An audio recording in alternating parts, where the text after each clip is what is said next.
Muito boa noite a todos os participantes. Sejam todos bem-vindos ao primeiro webinar da Microlabs. Este é um webinar que está a ser organizado pela empresa Nox Angola e conta com o apoio da empresa farmacêutica Microlabs. Eu, Alfredo Lopes e a Sônia Toné, somos delegados de informação médica, representantes do laboratório Microlabs. A Microlabs é uma indústria farmacêutica multinacional fundada em 1973 e está presente em mais de 40 países do mundo, como nos Estados Unidos da América, no Reino Unido, na Austrália, em Canadá e não só.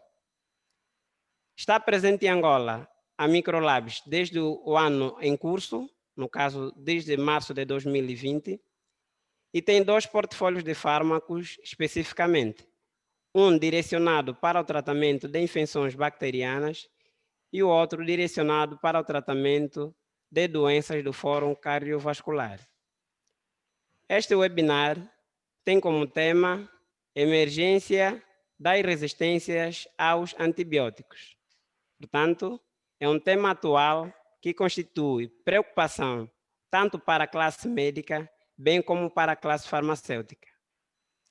Temos para este webinar 2 convidados, a doutora Ágata Sampaio, é médica especialista em medicina interna, e o doutor Antônio Zangulo, licenciado em ciências farmacêuticas e mestre em gestão de saúde. Ambos, portanto, são profissionais de saúde do Hospital do Prenda. Doutora Ágata e doutor Antônio, nós agradecemos por ter aceito o nosso convite e, sem mais delongas, convido a doutora Ágata Sampaio para dar início à intervenção deste primeiro painel. Doutora Ágata, muito boa noite. Boa noite, Alfredo Lopes. Boa noite a toda a equipa da Microlabs. Como já o Alfredo apresentou, meu nome é Ágata Sampaio, Ágata Mazamba Sampaio. Sou médica, especialista em medicina interna, atualmente a diretora do Serviço de Medicina Interna do Hospital do Prenda. Desde já agradecer o convite da Microlabs para participar desse tema que é de tamanha, ou seja, de extrema importância, justamente para a comunidade médica e não só, né? Também para pessoas que não são, que não fazem parte do sistema de saúde. Então, eu vou compartilhar agora a tela para começar, então, a abordagem deste tema.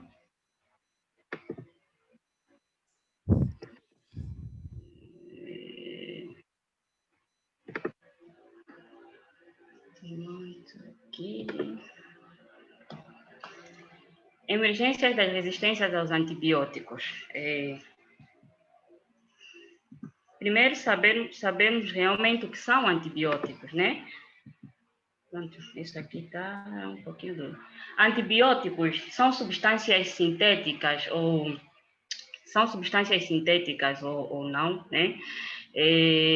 Que servem, ou que seja, têm uma ação primordial naquilo que é inibir o crescimento da bactéria ou mesmo causar a morte de determinada bactéria, que será então o nosso fórum de hoje. Dizer que os antibióticos foram uma das importantes descobertas, ou eles fazem parte de uma das importantes descobertas naquilo que é a história da medicina. Por quê? Porque sabe-se que na era pré-antibiótica, muita gente morria de processos infecciosos e não se achava fármacos que seriam capazes, então, de causar a inibição ou a morte daquelas bactérias. Foi então um médico inglês de nome Alexander Fleming que, ao notar que na Primeira Guerra Mundial muitos soldados morriam de processos infecciosos, ou seja, de feridas infecciosas por Staphylococcus aureus, então ele tirou um tempo para dedicar-se ao estudo do Staphylococcus aureus, a dedicar-se então àquilo que era a pesquisa de alguma substância que fizesse com que que causasse a morte ou a inibição do crescimento dessa bactéria e então impedisse a morte dos seus compatriotas. Então, a partir aí de 1928, Alexandre Fleming foi se dedicando a esse estudo.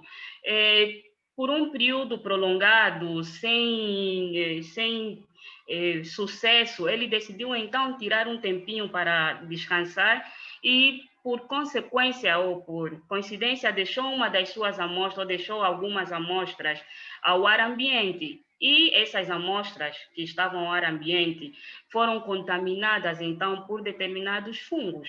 E, ao voltar do seu descanso, Alexandre Fleming notou, então, que essas amostras que estavam contaminadas por fungo, que ele outrora, né, ou seja, que ele queria desprezar, mas mesmo assim decidiu pesquisar primeiro para ver antes de desprezar aquela amostra.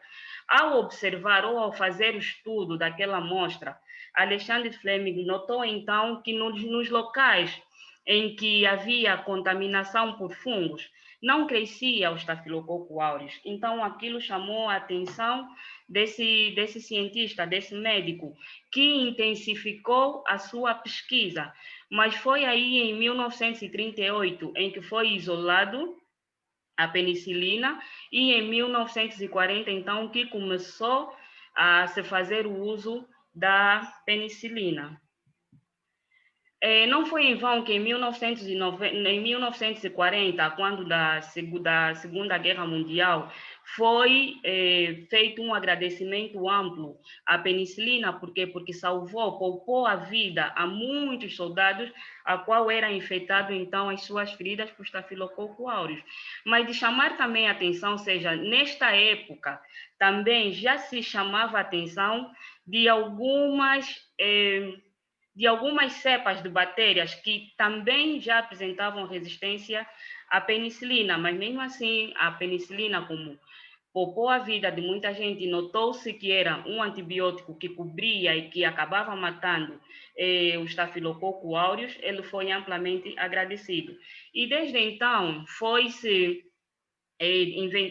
descobrindo, foi-se isolando muitos mais antibióticos, mas de chamar a atenção que aí, há sensivelmente 50 anos, ou 40, 50 anos, já não tem se feito descoberta de novos antibióticos, mas sim de associações de vários antibióticos. O que é, então, a resistência ao antibiótico? A resistência aos antibióticos é a capacidade que algumas bactérias apresentam em sobreviver à ação dos antibióticos, mesmo quando esse é colocado de prescrição correta, na dose correta ou na via correta. Dizer que isso acontece por quê? Por causa de determinadas mutações que acontecem a nível dessa bactéria. E essas mutações, muitas das vezes, devem-se a quê? Ao uso indiscriminado ou ao uso incorreto de determinados antibióticos. A exemplo disso, nós temos aí o Staphylococcus aureus, que atualmente é resistente à meticilina, e usamos esse termo para dizer que é um antibiótico que é resistente a muitos antibióticos da classe das penicilina. É atualmente um dos problemas de saúde pública mais relevantes, e a OMS já está a comparar a resistência aos antibióticos, ela já está a ser comparada às alterações climáticas, para nós vermos a gravidade desse assunto. É um assunto que está a ser já comparado às alterações que advêm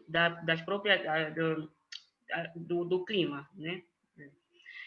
O desenvolvimento de resistência bacteriana aos antibióticos é um fenômeno resultante da pressão seletiva exercida pelo uso de antibióticos, mas que tem sofrido uma expansão muito acelerada devido à utilização inadequada destes fármacos. Ou seja, atualmente há uma pressão seletiva no uso de determinados antibióticos. A exemplo disso, temos a ciprofloxacina. A ciprofloxacina é um fármaco que está a ser amplamente usado e estamos a ter uma pressão muito, muito, muito seletiva a esse fármaco, tal como as cefalosporinas. Agora, atualmente, vê-se que pacientes com infecção do trato urinário, orienta-se a ciprofloxacina, e suspeita de febre tifoide, orienta-se a ciprofloxacina. Então, é um fármaco que está a ser seletivamente ou seja, está a ter uma pressão seletiva ao seu uso, e já estamos a notar que há alguma resistência a resistência ao tratamento com esse antibiótico. A resistência aos antibióticos é responsável por consequências clínicas e econômicas graves relacionadas com o aumento da morbimortalidade devido aos atrasos na administração, tratamentos eficazes contra infecções causadas por bactérias.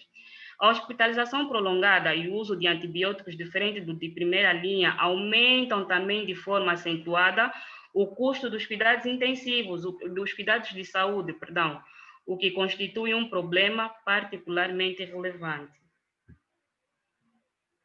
Assim, a OMS, em seu Plano Global de Resistência Antimicrobiana, em 8 de maio de 2014, reconheceu a resistência a antimicrobianos como uma ameaça global de saúde pública. E essas iniciativas de política estão a reconhecer o uso excessivo e indevido de antimicrobianos como um principal motor para o desenvolvimento da resistência. Desta forma, então, foi estabelecido 5 objetivos estratégicos como um modelo para países em via de desenvolvimento. O primeiro objetivo é melhorar a consciência e compreensão sobre a resistência aos antimicrobianos por meio de comunicações eficazes e treinamento. O segundo, que é fortalecer o conhecimento e a base de evidências por meio de vigilâncias e pesquisa. O terceiro, que é reduzir a incidência de infecções por meio de saneamentos eficazes, medidas de higiene e prevenção de infecções. O quarto, que é otimizar o uso de medicamentos antimicrobianos na saúde humana e animal. E o quinto, que é o desenvolvimento sustentável, investimentos econômicos que levem em consideração necessidades de todos os países a aumentar o investimento em novos medicamentos, ferramentas de diagnósticos, vacinas e outras intervenções. Vamos então explanar cada objetivo com as suas devidas ferramentas, né? Por exemplo, o primeiro objetivo proposto pela OMS, que é de melhorar a consciência e compreensão da resistência aos antimicrobianos por meio de comunicação eficaz, dentro dela constam programas de comunicações públicas voltadas para a saúde animal e humana. É importante que se criem programas da qual é abordado amplamente, da qual é abordado energicamente esse assunto de emergência antibiótica, porque ele é mesmo de relevância e importância. Incluir conceitos sobre a resistência bacteriana no currículo escolar. Atualmente, já há países desenvolvidos que têm esse plano em via de curso. Já se está a incluir no currículo escolar o conhecimento sobre o seu ecossistema. Promover conhecimentos, então, sobre a resistência antimicrobiana como central de educação profissional e certificação nas áreas de saúde. E neste ponto já eu quero agradecer também, eu voltar a agradecer à Microlab por ser uma ferramenta que nos está a dar, então, um impulso a falar sobre esse tema de extrema importância. Fortalecer o conhecimento à base de evidências por meio de vigilâncias e pesquisa.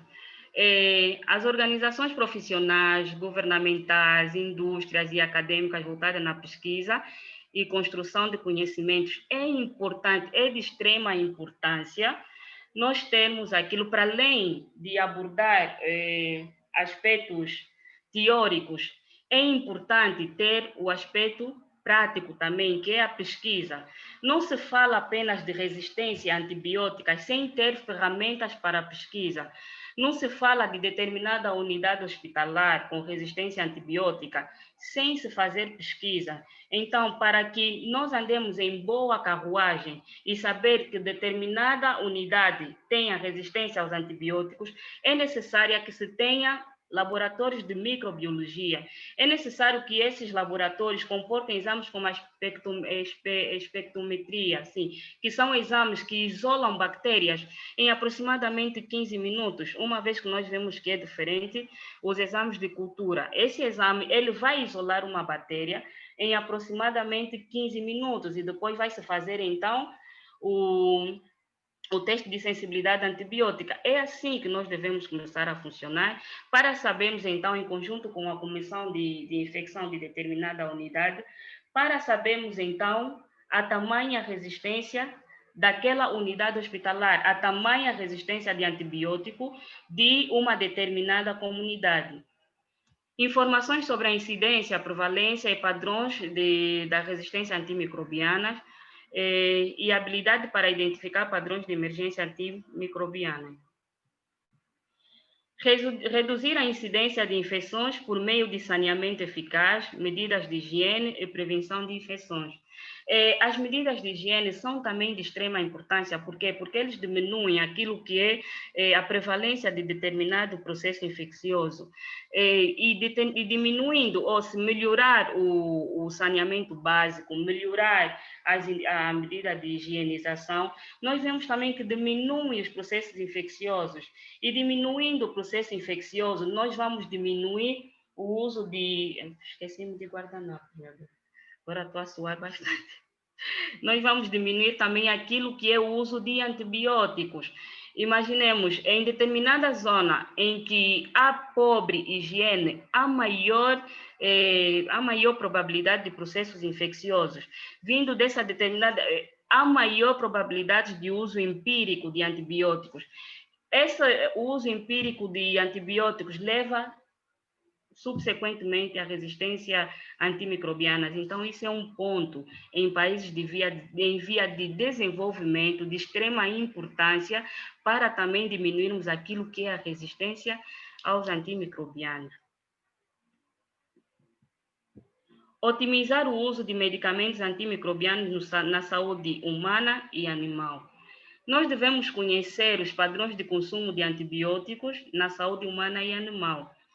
Por quê? Porque com uma comissão de uso de antibióticos em uma determinada unidade, a dispensação desse antibiótico será com base de evidências, até porque o uso de antibióticos é feito de 3 formas. Ele pode ser de forma empírica, pode ser de forma definitiva ou pode ser de forma profilática.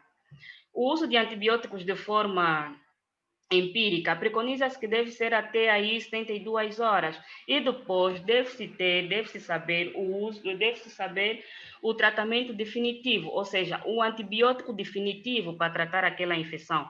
Mas isso mediante estudos, mediante teste de sensibilidade, mediante o isolamento desse antibiótico. Caso contrário, vai se usar de forma empírica o tratamento e posteriormente notar-se de forma clínica que esse paciente não está a ter melhoria com aquele fármaco, não está a apresentar evolução satisfatória com aquele fármaco e posteriormente teremos que trocar o fármaco de forma empírica. O diagnóstico rápido são guias para a prática clínica na medicina humana e animal. A prescrição e dispensação baseadas em evidências devem ser baseadas em evidências. Um dos pontos também a chamar a atenção aqui na otimização do uso de medicamentos é nessa pandemia que nós estamos a atravessar, na pandemia do coronavírus, tem se constatado o quê? Está dentro do protocolo o uso de antibiótico terapia, está dentro do protocolo o uso de azitromicina, o uso de ceftriaxona, o uso do Levobacter também, né, que desde já é uma das propostas aqui da Microlab, o Levobacter de 75 miligramas. É um dos fármacos também, ou seja, a levofloxacina, é um dos fármacos também que está indicado no tratamento da Covid. Mas quando se constatar que esse paciente tenha uma pneumonia grave, eles são fármacos de primeira linha para o tratamento empírico, antes de se ter o teste confirmativo para a Covid.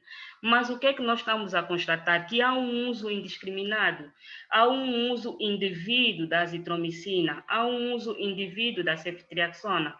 Maior parte dos pacientes que nos chegam ao hospital já fizeram em ambulatório a azitromicina, já fizeram em ambulatório a ceftriaxona, já fizeram em ambulatório a levofloxacina. E muitos desses pacientes, quando chegam com uma pneumonia grave, nós vamos ver que esses pacientes não estão a ser cobertos por tal, justamente porque provavelmente estão a adquirir ou adquiriram uma resistência ao antimicrobiano. Então, chamar a atenção à classe médica, porque isso é é um ato que, para além de estar na comunidade, está também na classe do pessoal da saúde, que está a usar indiscriminadamente a azitromicina, tão logo o paciente tenha Covid ou tenha confirmado o coronavírus, mesmo sem sintomatologia. O programa de manejo ao antimicrobiano criou intervenções coordenadas destinadas a melhorar a melhoria e medir o uso apropriado de antimicrobianos, promovendo a seleção do regime ótimo, as doses, a duração e a via de administração.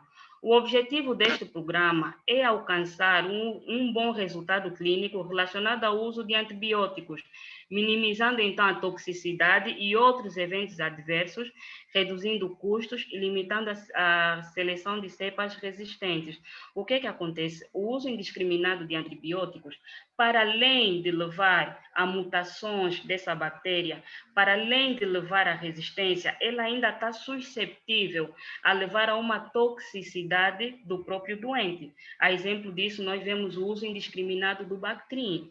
Mediante um processo de diarreia, mediante um processo de dor abdominal, o paciente acorre a uma farmácia e lhe é administrado ou lhe é orientado a tomar o Bactrim. O Bactrim, de uma das reações de toxicidade, ele leva ao síndrome de Stevens-Johnson. Ele leva a necrólise epidérmica tóxica, que são infecções graves da pele, são queimaduras graves da pele, que podem levar à morte do doente. Então, chamar a atenção que, para além da resistência, esses fármacos também estão suscetíveis a causar aquilo que é a toxicidade do próprio paciente. Desafios para a implementação do programa do controle antimicrobianos. Os desafios ainda são muitos. Esse programa foi criado justamente para países em via de desenvolvimento. Aqui ainda temos que lutar para o melhoramento do saneamento básico, lutar para a melhoria da higienização, lutar para a aquisição de laboratórios dentro de unidades hospitalares para justamente nos ajudarem para a detenção de cepas resistentes aos antibióticos e para melhorar aquilo que é o tratamento e para melhorar aquilo que é a aquisição do próprio antibiótico.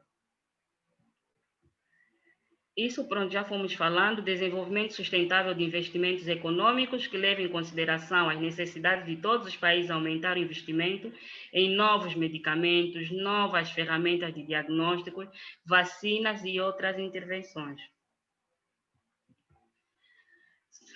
Como tudo, a resistência bacteriana tem um impacto negativo importante. Ele cria eventos adversos, né?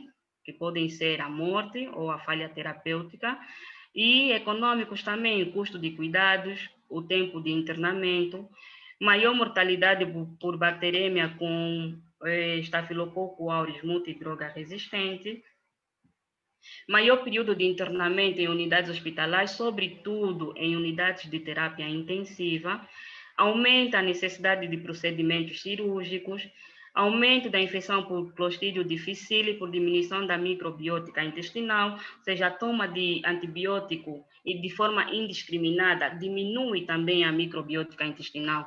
O Clostridium difficile, ele faz parte da flora intestinal e com diminuição dessas cepas, aumenta o nível de infecção sobre a mesma e pode levar àquilo que é uma colite pseudomembranosa, que também pode levar à morte, então, do nosso paciente. Passos para preservar o milagre dos antibióticos: prevenir infecções, promover, então, um programa de manejo dos antibióticos, promover o uso de ferramentas diagnósticas, estabelecer bancos de dados para uso de antibióticos e uso restritivo de antibióticos na comunidade. Então, muito obrigada a todos pelo tempo dispensado. Era aquilo do tão amplo e importante tema, né, que trouxe para hoje. Dizer que estamos numa semana de consciencialização do uso racional de antibióticos.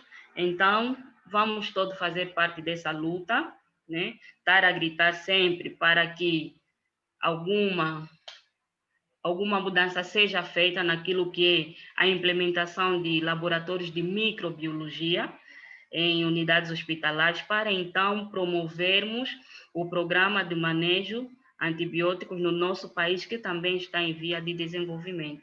Muito obrigada, então, a todos. É tudo.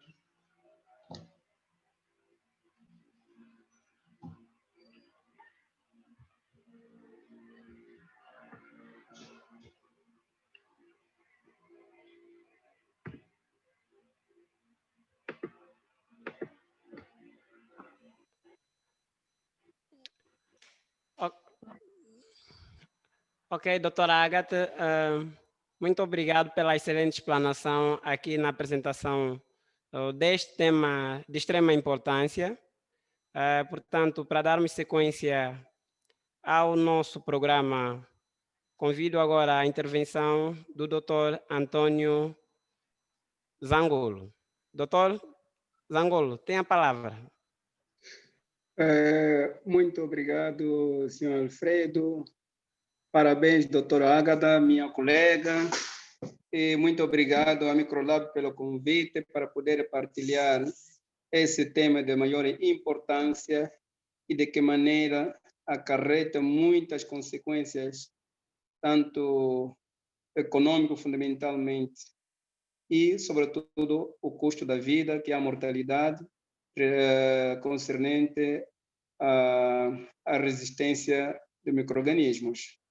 Dizer, como o doutor Agatha dizia, que quando falamos de resistência dos micro-organismos antimicrobianos, não é mais que, sobretudo, a adaptação do micro-organismo a um fármaco que anteriormente era sensível e, a uma determinada altura, não corresponde mesmo utilizando de forma correta esse mesmo fármaco.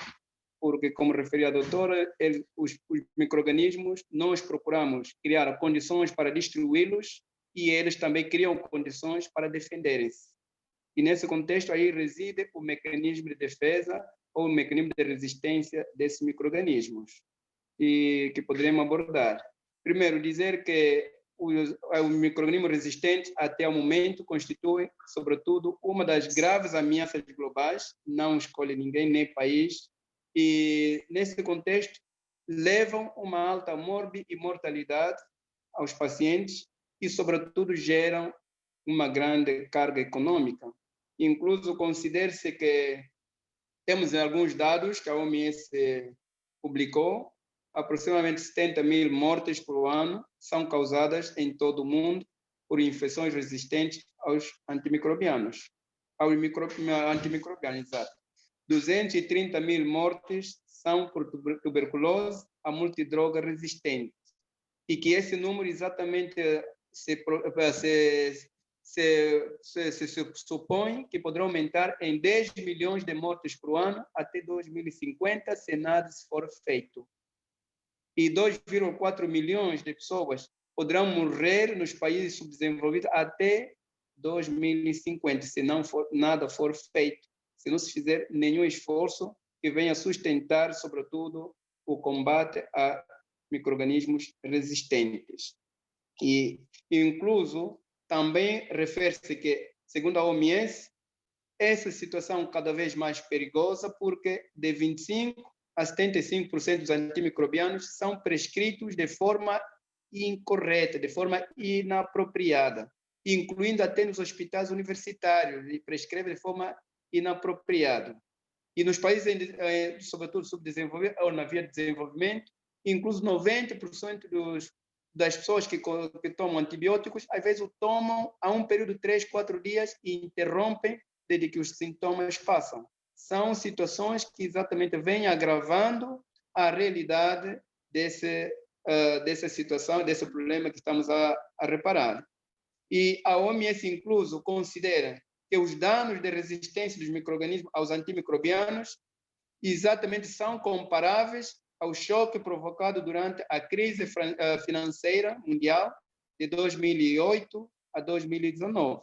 E, como resultado, há um aumento drástico da despesa, sobretudo a nível de cuidado de saúde.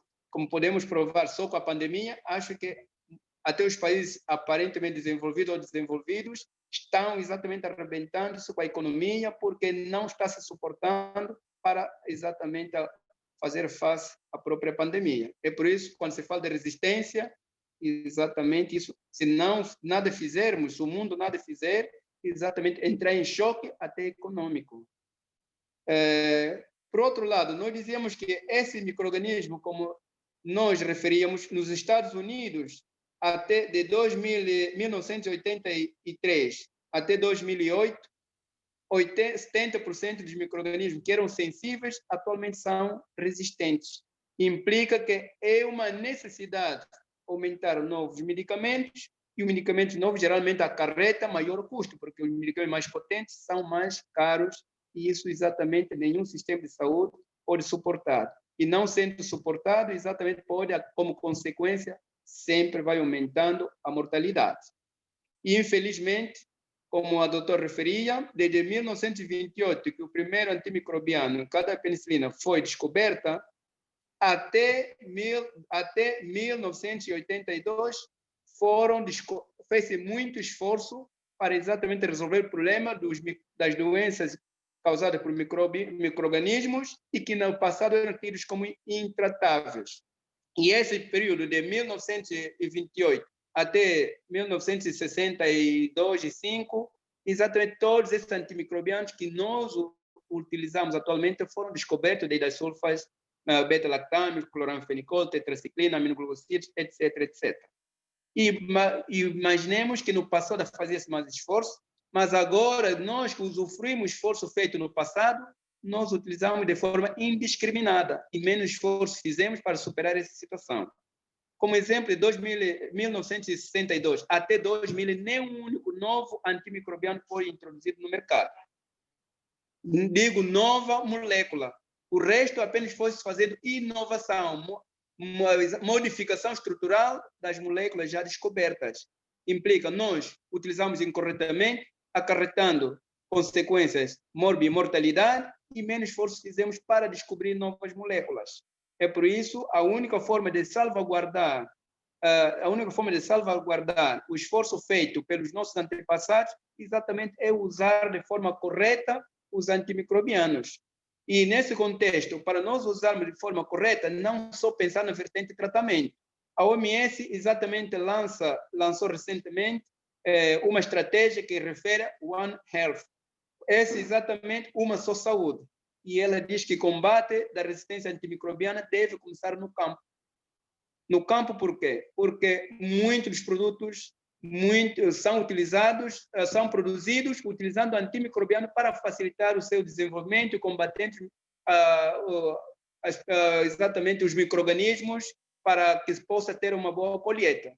Mas essa colheita, quando é feita, muitas vezes são consumidos os produtos com resíduos de antimicrobianos e que vão sendo utilizados pelos consumidores e que, na verdade, também uma das fontes de resistência, não só quando se faz a terapia, mas esses antimicrobianos que nós utilizamos através do gado, através do campo, e exatamente esses também fazem parte. É por isso, para que se faça combate, é necessário em várias vertentes, desde a agricultura, desde a agricultura, deve-se exatamente até na água potável tratada, devemos exatamente todos arregaçar as mangas para utilizar de forma correta e não utilizar de forma abusiva os antimicrobianos. Caso contrário, exatamente será impossível nós controlarmos esta situação.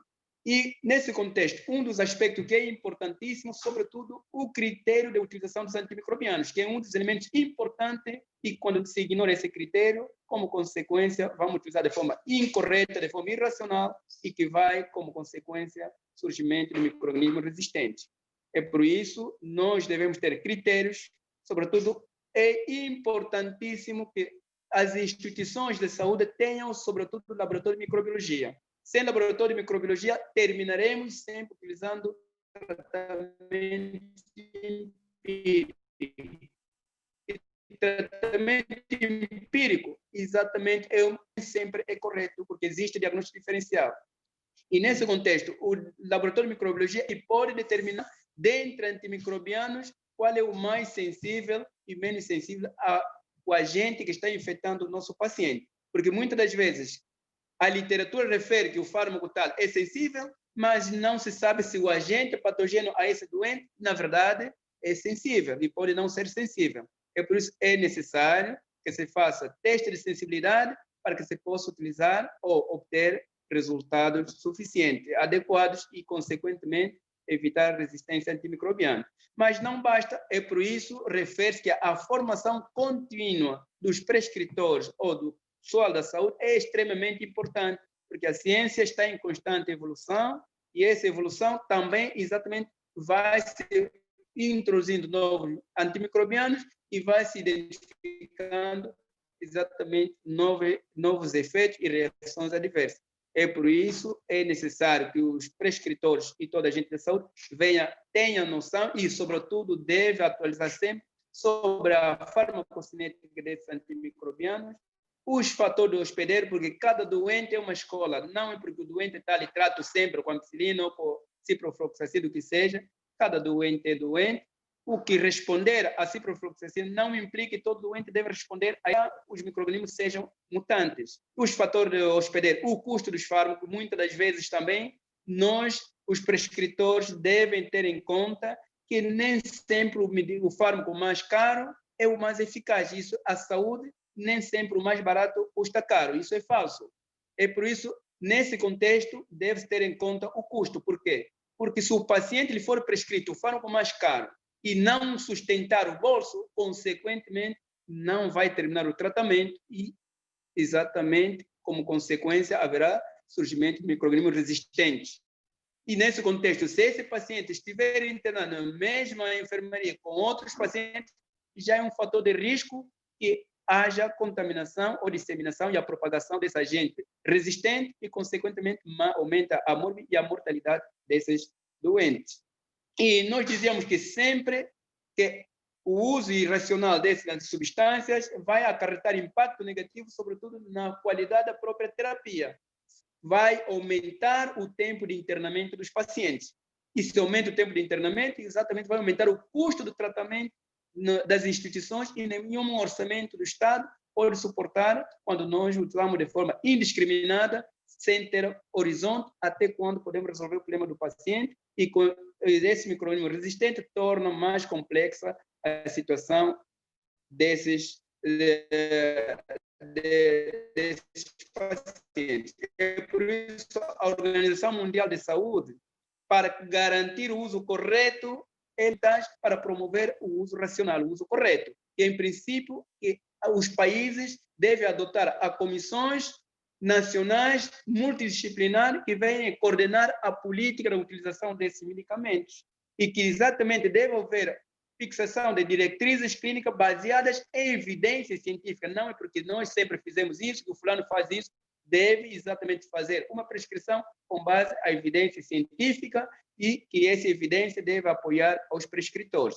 E também um dos elementos importantes, cada canto do país entra um antimicrobiano, que não se sabe se é fiável ou não, é por isso que todos os países devem adotar uma lista de medicamentos essenciais que devem ser exatamente autorizados, que devem entrar no país e que devem cobrir as necessidades prioritárias. Isso faz com que não se use indiscriminadamente.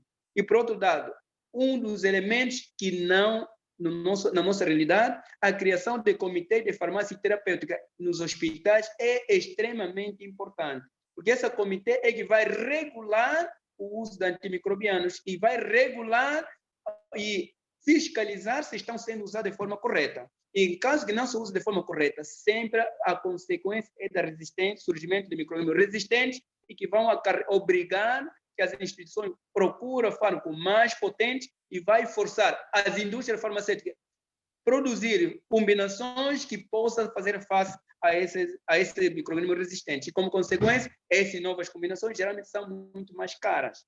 Muito mais caras, que não é todo o paciente pode sustentar ou suportar esses custos. E, por outro lado, exatamente uma das intervenções, sobretudo a educação médica, que os médicos, quando terminam, e não significa já tudo e já pode. Se a ciência é dinâmica, por suposto, do que se aprendeu ontem não é do que está se ensinando hoje. E nesse contexto deve primar pela educação médica contínua. A formação contínua é extremamente importante e também as prescrições devem ser supervisionadas. Não é que cada médico prescreve e ponto final. Devem ser discutidas e avaliadas e só assim que devem ser prescritas em função das necessidades. Porque muitas das vezes aí o paciente acaba de chegar, ele nem fez teste de sensibilidade, exatamente, nem de antibiograma. Primeira coisa, como não tem certeza, o médico prescreve ceftriaxona ou uma cefalosporina da terceira geração. E se houver fracasso, será que esse vai resolver com o fármaco menos potente? Não é possível. E por isso é necessário que as prescrições sejam supervisionadas. E por suposto, deve haver financiamento e investimento. Investimento é extremamente importante, incluso a OMS considera que a maioria das instituições deviam ter, sobretudo, ou os países deviam investir, sobretudo nos equipamentos de biologia molecular, para que se detecte com mais rapidez e com maior sensibilidade os agentes causantes de infecção e assim poder aniquilá-los sem dar a oportunidade que venha a surgir a resistência. São alguns dos elementos extremamente importantes. E nessa perspectiva, exatamente, o Microlab está a fazer o melhor trabalho possível, promovendo em cada cefixima com ácido clavulânico, que é extremamente importante, porque até ontem tínhamos amoxicilina mais ácido clavulânico, agora já temos uma cefalosporina com ácido clavulânico de terceira geração. Acho que exatamente está contribuindo a Microlab para combate cerrada a esses micro-organismos resistentes. É por isso que eu digo, estamos de parabéns e também, por isso, muitos de nós tratamos de dar a aceitar esse convite para poder partilhar essa informação mais relevante e o trabalho que a Microlab está fazendo. Muito obrigado e qualquer questão que se puder fazer, estaremos dispostos para poder exatamente responder. Muito obrigado. Boa noite a todos mais uma vez, aos doutores e a todos os participantes. A equipa Microlabs agradece à doutora Ágata Sampaio e ao doutor Antônio Zangulo pelas excelentes explanações e agradecemos também a todos os presentes neste webinar sobre emergências, as resistências aos antibióticos. Bem, durante a explanação dos doutores foram surgindo por parte de alguns participantes questões pertinentes que gostaríamos que os doutores a posterior pudessem responder. Salientar aos participantes que podem continuar a fazer as suas questões, as questões que não forem respondidas durante o webinar serão a posterior respondidas e enviadas por e-mail. É então chegado o momento em que os ilustres doutores vão responder às questões postas pelos participantes. Portanto, a primeira questão é dirigida à doutora Ágata Sampaio. O participante pergunta como é então avaliada a resistência bacteriana e como podemos combater as mesmas, ou seja, quais são os critérios utilizados por parte dos médicos para se chegar então à conclusão de que o paciente possui uma resistência bacteriana.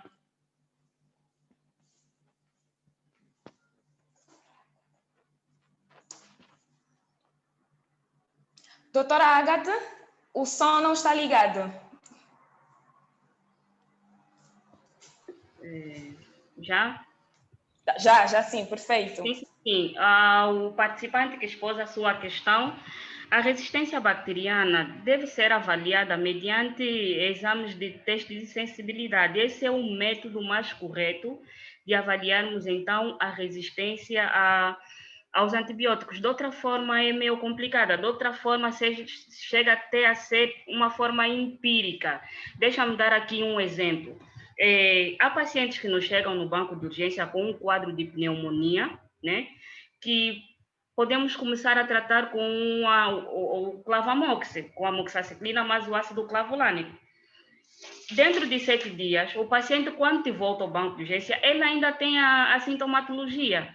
Automaticamente, quando você troca o fármaco, ou seja, você faz a troca daquele fármaco e coloca o Gramocef, você já nota que o paciente apresentou melhoria do seu quadro. Então, você supõe que aquele paciente fez resistência ao Clavamox, fez a resistência à amoxicilina, né? Nós chegamos dessa forma empírica, mas a forma correta de se detectar resistência a antibiótico é mediante estudos microbiológicos, é mediante o antibiograma. Essa é a forma mais correta. Muito obrigada, doutora. Outra questão, ainda para a doutora Ágata. O participante pergunta se a resistência bacteriana é considerada um processo irreversível, ou seja, uma vez que o paciente, uma vez que o doutor constata que o paciente apresenta uma resistência bacteriana, é um quadro que poderá ser reversível ou é uma situação em que não há, digamos, voltas a dar, uma situação estacionária? Nós consideramos, ou está a ser considerada a resistência bacteriana um tema emergente, um tema de extrema emergência, justamente por isso, justamente pela irreversibilidade do quadro de resistência, né? O pacientes outrora resistentes ao Clavamox, será difícil você tratar um quadro infeccioso com esse antibiótico. Geralmente nós vemos em pacientes, por exemplo, os pacientes falciformes, muitos deles, determinados antibióticos como a amoxicilina não cobre. É necessário que você trate ele com uma cefalosporina e ele vai responder a esse fármaco.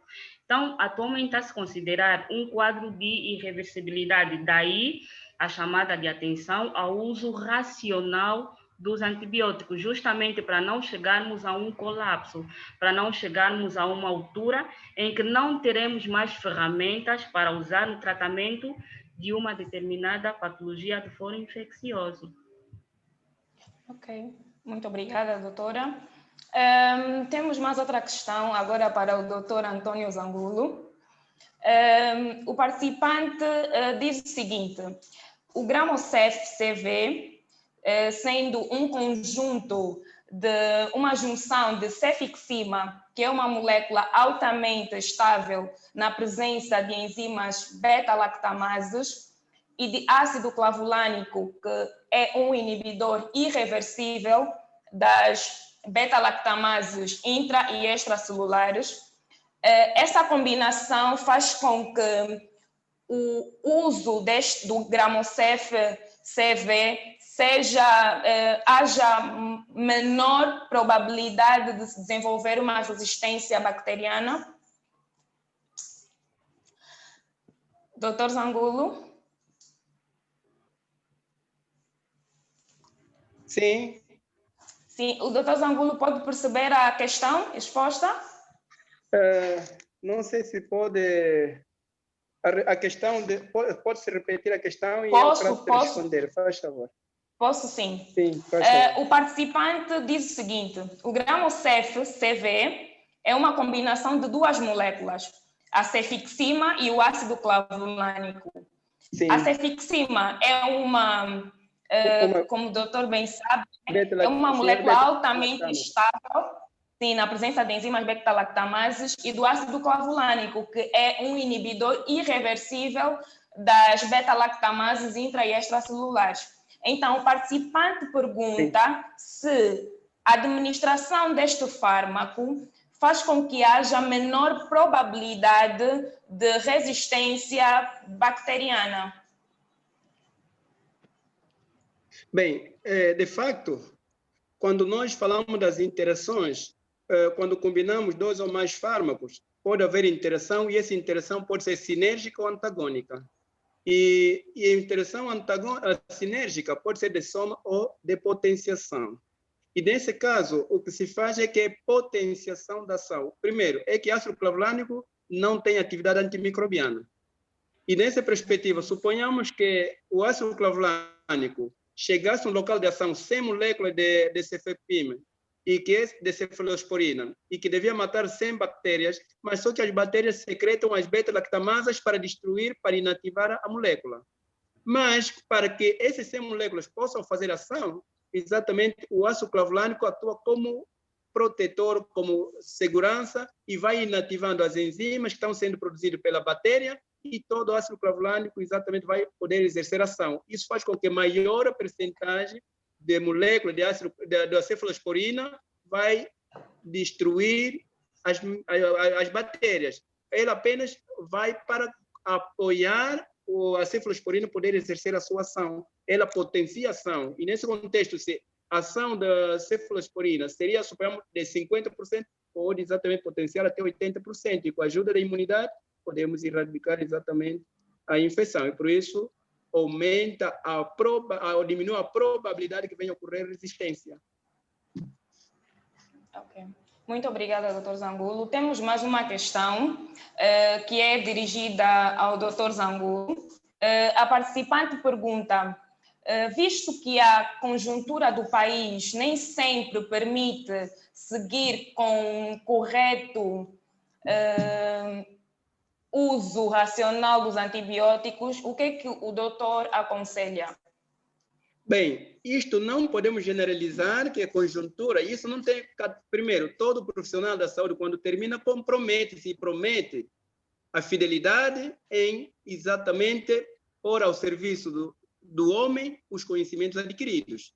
Isto não é problema é o problema do profissional, porque nós temos profissionais que fazem esforço a aplicar com rigor o que ele aprendeu. E muitas das vezes o que podemos dizer quando falamos de conjuntura é quando eu dizia que é necessário investimento. Por exemplo, a doutora Agatha que está aí, por mais que ela pensa utilizar o fármaco mais eficaz, mas sem teste de sensibilidade não tem, só vai utilizar a teoria que está no livro, do que ela aprendeu, mas na prática pode ser que essa gente seja insensível, insensível. E nessa perspectiva não seria culpa da médica, porque a médica utilizou em função da realidade, o que é o lógico. E nessa perspectiva é necessário investimento, como eu dizia, sempre exigimos ou insistimos no laboratório de microbiologia para nós tratarmos doenças infecciosas com rigor. É necessário exatamente que tenhamos um laboratório de microbiologia que possa, e esse resultado nos permite exatamente poder fazer o tratamento corretamente. Não é questão de conjuntura, é questão do profissional. Muito obrigada, Dr. Zangulo. Uma participante colocou aqui um caso clínico. A participante disse o seguinte: doutores, imaginemos que alguém lhe é receitado um fármaco menos potente e a patologia não passa, ou seja, foi receitado o fármaco e não houve resolução da sua patologia.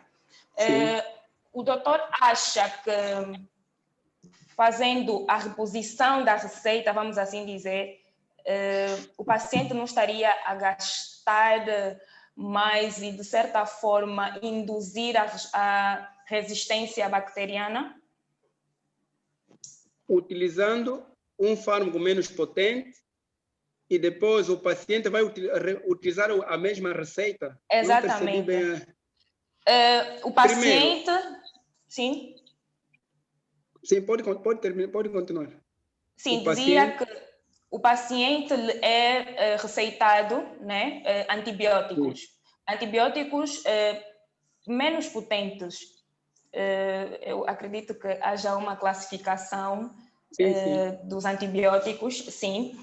E o paciente vê por si só que não há melhoria do seu quadro. Então, o paciente vai à farmácia e compra os mesmos fármacos e continua a tomar, a ver se é resolvida a sua situação. Então, a participante pergunta o que o doutor acha dessa prática, se, de certa forma, devia haver uma explicação melhor aos pacientes por parte dos profissionais de saúde e depois do paciente fazer o uso repetido destes fármacos, o doutor acha que usando um fármaco mais potente aos anteriores resolveria a situação ou induziria a resistência bacteriana? Primeiro, o antimicrobiano é de prescrição obrigatória. E, por outro lado, só médico que pode prescrever o antimicrobiano. Incluso, o ano passado saiu um decreto executivo que dizia que até nas farmácias, para controlar a venda dos antimicrobianos e evitar a venda indiscriminada e, consequentemente, o uso indiscriminado e irracional, deve cada farmácia guardar por 5 anos as receitas dos antibióticos vendidos. Implica que ninguém pode vender um antibiótico sem receita. E se esse antibiótico foi receitado na farmácia, venderam, geralmente põe-se o visto, o fármaco vendido, nenhum técnico pode tornar a vender um fármaco de uma receita que já teve visto ou já foi exatamente atendido. Primeiro, é uma má prática. A única pessoa que pode dizer se há evolução ou não é o médico. Pode ser que ele está dizendo que não está vendo melhorias. Pode ser que às vezes são reações adversas dos medicamentos que ela está a tomar e ela pensa que ainda não há melhorias. É por isso quando diz faz o tratamento e depois fazer o controle. Quem pode fazer ir no retorno ao médico para avaliar o quadro clínico se houve ou não melhoria. Por si, só o paciente não pode dizer que não está a melhorar. Porque muitas das vezes o que ele diz que não está a melhorar, às vezes é efeito dos medicamentos que ele esteve a tomar.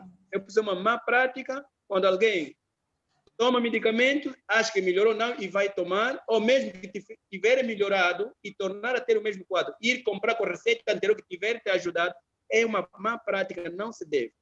Cada patologia, cada manifestação merece uma avaliação e merece uma nova prescrição. É assim que exatamente deve ser. É o uso irracional quando alguém procede assim, não é aconselhável. Não só, deixa-me só dar aqui um parecer. Não só, geralmente é pouco frequente isso. Que um paciente seja submetido a um fármaco e depois ele comprar o mesmo fármaco para tomar, isso é pouco frequente, né? Geralmente, quando os pacientes notam que não está a ter melhoria com aquele fármaco, ou ele vai a uma unidade hospitalar, né, para então dar continuidade, expor que já tomou o comprimido e não está a obter melhoria, ou então ele opta por fazer tratamento tradicional. Isso é o que se vê comumente no hábito daquilo que o hábito dos nossos pacientes. Geralmente, eles quando notam que não estão a ter, ou seja, não estão a ter melhoria com aquele fármaco, muitos deles não compram mesmo, ou são sugeridos a tomar um outro na farmácia, ou então optam por tratamento tradicional, ou então vão mesmo à procura de ajuda de um pessoal de saúde. Ok. Muito obrigada, doutora. A outra questão é dirigida mesmo à doutora Ágata. A participante pergunta qual é a prática dos doutores quando uma mulher gestante tem uma infecção bacteriana. Qual é o protocolo usado, né, para evitar, então, que a gestante faça resistência aos antibióticos? Não sei se foi clara a questão. Por acaso tenho tido pouca prática com tratamento com antibiótico terapia em mulher gestante, mas o que se vê das poucas que por acaso já tive a fazer algum tratamento é que elas respondem muito bem à amoxicilina. Muitas delas respondem bem. Tem um participante que fez a questão da tetraciclina. Se pode usar a tetraciclina em mulher gestante ou não. Não está indicado o uso da tetraciclina em mulher gestante, justamente porque ela atravessa a barreira placentária. E, geralmente, atravessando a barreira placentária, a tetraciclina causa aquilo que é a descoloração do esmalte dentário e também impede o crescimento linear do feto. Então, a tetraciclina não está mesmo indicada em mulher gestante. E, doutora, ainda nesta questão, a doutora acha que o Levobac de 750 miligramas, que tem como princípio ativo a levofloxacina, pode ser, então, indicado para o tratamento de infecções bacterianas em gestantes? Em dependência que a doutora tem. em independência daquilo que for o processo infeccioso que a gestante apresentar, provavelmente por orientação médica, seja orientado à prescrição do Levobacter. Também. Muito obrigada, doutora.